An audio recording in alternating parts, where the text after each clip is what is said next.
KN6 KPU 01.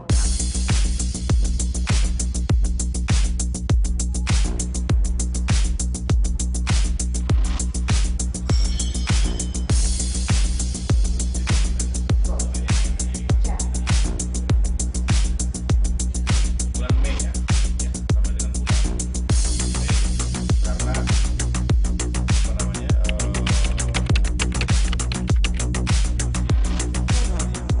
illegal fishing, IUU fishing, illegal, unregulated, unreported fishing. Ilegal berarti kapal atau pelaku usaha tidak memiliki izin. Ilegal secara dokumen. Pada saat kita tangkap,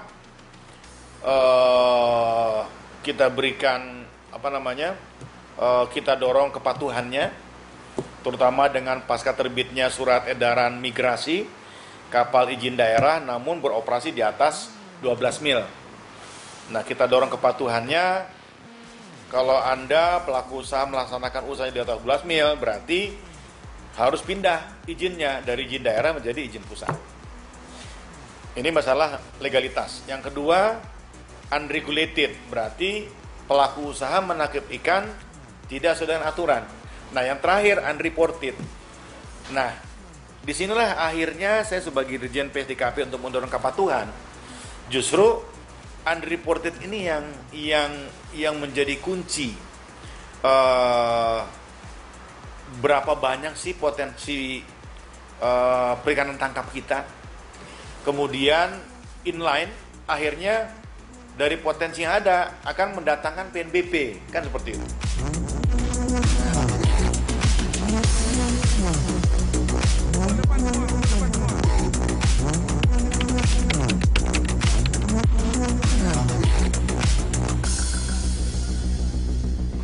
Kita beberapa, kalau tidak salah, semenjak bulan Juli ya 2023 ini sampai dengan Agustus kita sudah menangkap kurang lebih 35 kapal ikan Indonesia pasca terbitnya surat edaran migrasi.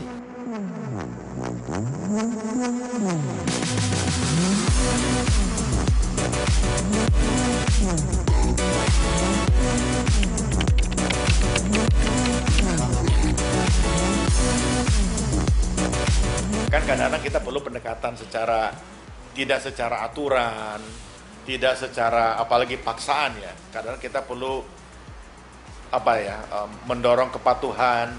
Saya sebagai Dirjen PSDKP, kita sepakat dengan jajaran bahwa PSDKP adalah sahabat nelayan.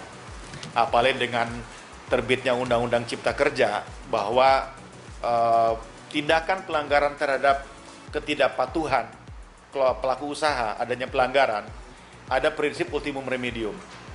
Pidana menjadi pilihan. Jadi ada aturan sanksi administratif. Ada PP-nya, PP nomor 5, kemudian ada Permennya, Permen 31 tahun 2021. Bahwa adanya pelanggaran di bidang perikanan, maka PSDKP mendorong pemberian teguran, peringatan, baru ada denda administratif, terakhir pidana. Jadi kita perlu mendorong secara yang saya sampaikan tadi, kacamata agama, kadang kearifan lokal, kadang sambil bercanda, kadang seperti itu. Karena kalau Anda akan cari kesalahan, saya bilang mudahlah.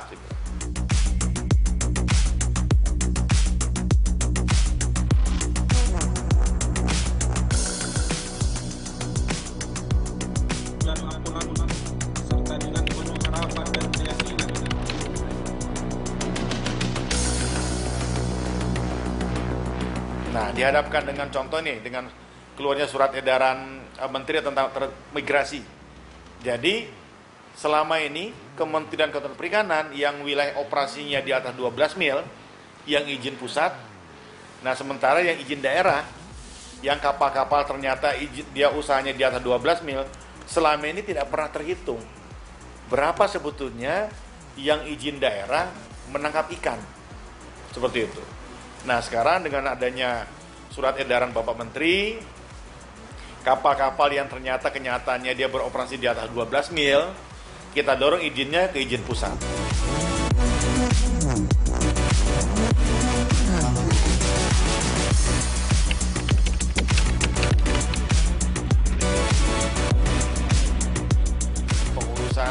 adanya OSS, one single submission, pengurusan SEO, pengurusan CP harapannya lebih mudah dan itu bisa langsung lewat aplikasi. Nah dulu memang mengurus SEO CP itu bagi pelaku usaha yang ada di luar Jakarta khususnya, apalagi yang di pulau, waduh saya ngurus kapal cuma ukurannya 45 GT, ngapain ke Jakarta jauh-jauh gitu.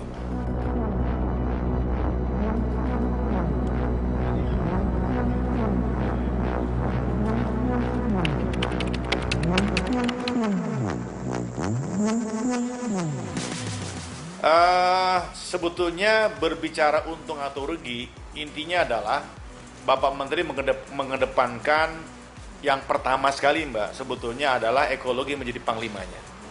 Bapak Menteri ingin menjaga sustainability dari potensi perikanan tangkap. Sebetulnya ada berapa sih? Berapa kita punya potensi perikanan tangkap yang ada di WPP NRI, di wilayah pengelolaan perikanan negara Indonesia ini. Sebetulnya itu yang paling penting.